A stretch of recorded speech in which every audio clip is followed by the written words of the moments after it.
அன்பு நேயர்களுக்கு கனிவான வணக்கம். மிகுந்த கோபத்தில் உள்ள கொங்கு மண்டல அதிமுக நிர்வாகிகள். எடப்பாடி என்ன செய்ய போகிறார்? ஈரோடு கிழக்கு இடைத்தேர்தலை அதிமுக புறக்கணிக்கும் என எடப்பாடி தலைமையில் நடைபெற்ற ஆலோசனை கூட்டத்தில் அறிவிக்கப்பட்டுள்ளது. அதிமுகவின் தலைமையகத்தில் எம்ஜிஆர் மாளிகையில் நடைபெற்ற இந்த ஆய்வுக் கூட்டத்தில் ஈரோடு கிழக்கு இடைத்தேர்தலை அதிமுக புறக்கணிக்கும். ஏனெனில் இடைத்தேர்தலில் ஜனநாயகம் இருப்பதில்லை. ஆளும் கட்சிகள் பணபலத்தாலும் அதிகார பலத்தாலும் தொடர்ந்து வெற்றி பெற்று வருகின்றன. மக்களையே மயக்கி அதிக அளவு பணங்களை அள்ளி வீசி வெற்றிக்காக அனைத்தையும் இவர்கள் தட்டி பறிக்கின்றார்கள். தமிழகத்தில் உள்ள அனைத்து அமைச்சர்களையும் களம் இறக்கி பூத்துக்கு ஒரு அமைச்சர் வீதம் மாற்று கட்சியினரையே சந்திக்க விடாமல் அதிகார பலத்தாலும் பணபலத்தாலும் வெற்றி பெற்று விடுகிறார்கள். எனவேதான் இடைத்தேர்தலை அதிமுக தொடர்ந்து புறக்கணித்து வருகிறது என அறிவிப்பு வெளியாகி உள்ளது. இதுபோன்ற சூழ்நிலையில் கொங்கு மண்டலத்தைச் சேர்ந்த முக்கிய தலைவர்களான செங்கோட்டையன், அருணாச்சலம், தங்கமணி, வேலுமணி, பொள்ளாச்சி ஜெயராமன் போன்றோர்கள் எடப்பாடி பழனிசாமிக்கு எதிராக தங்களது கருத்துக்களை பதிவு செய்ததாக கூறப்படுகிறது. ஏனெனில் கொங்கு மண்டலம் அதிமுகவின் கோட்டை என வர்ணிக்கப்பட்டு வருகிறது. குறிப்பாக அதிமுக அதிக அளவு வெற்றி பெறும் பகுதியாக கொங்கு மண்டலம் இருந்து வருகிறது. எம்ஜிஆர் காலத்திலும் சரி, அம்மா அவர்களின் காலத்திலும் சரி, கொங்கு மண்டலம் அதிமுகவினுடைய கோட்டையாக இருந்து வருகிறது. ஏன் எடப்பாடி அவர்கள் தலைமையேற்று 2021 நடைபெற்ற சட்டமன்ற தேர்தலிலும் அதிமுக கொங்கு மண்டலத்தில் தான் அதிக அளவு தங்களது வெற்றியை பதிவு செய்திருந்தது. இப்படிப்பட்ட சூழ்நிலையில் கொங்கு மண்டலத்தில் அதிமுக தேர்தலை புறக்கணித்தால் அது அதிமுகவிற்கு மிகப்பெரிய பின்னடைவை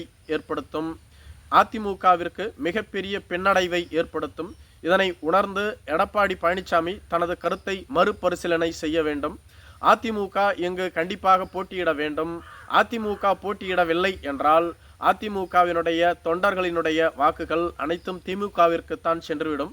இது வரும் 2026 நடைபெறவுள்ள சட்டமன்ற தேர்தலில் மிகப்பெரிய பாதிப்பை அதிமுகவிற்கு ஏற்படுத்தும்.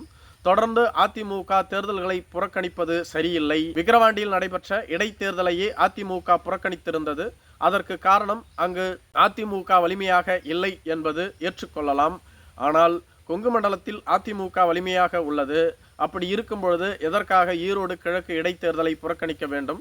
ஏற்கனவே 2023 நடைபெற்ற ஈரோடு கிழக்கு இடைத்தேர்தலில் இவிகேஎஸ் இளங்கோவனுக்கு எதிராக அதிமுக தென்னரசு என்ற வேட்பாளரை நிறுத்தியிருந்தது. அந்த வேட்பாளருக்கு டெபாசிட் பெறுவதற்கு 10 சுற்றுகள் தேவைப்பட்டது. இதுபோன்ற சூழ்நிலையில் மீண்டும் அதிமுகவை அங்கு களமிறக்கி தோல்வி அடைந்து விட்டால் அது எடப்பாடிக்கு மிகப்பெரிய தர்ம சங்கடத்தை ஏற்படுத்தும். தொடர்ச்சியாக எடப்பாடி பழனிசாமி 10 தேர்தல்களில் தோல்வியை சந்தித்து வருகிறார். எனவேதான் விக்கிரவாண்டி இடைத்தேர்தலை புறக்கணித்தார். அதன் தொடர்ச்சியாக தற்பொழுது ஈரோடு இடைத்தேர்தலையும் புறக்கணிக்கின்றார் என்று எடப்பாடிக்கு வேண்டாதவர்கள் கூறி வருகிறார்கள். என்றாலும் கூட இது உண்மை இல்லை என எடப்பாடியினுடைய ஆதரவாளர்கள் கூறுகிறார்கள்.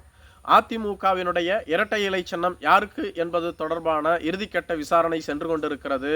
மேலும் 30ஆம் தேதி மீண்டும் எடப்பாடி, OPS போன்றவர்கள் ஆஜராகி தங்களது தரப்பு வாதத்தை எடுத்துரைக்க வேண்டும் என தேர்தல் ஆணையம் கேட்டுக்கொண்டுள்ளது.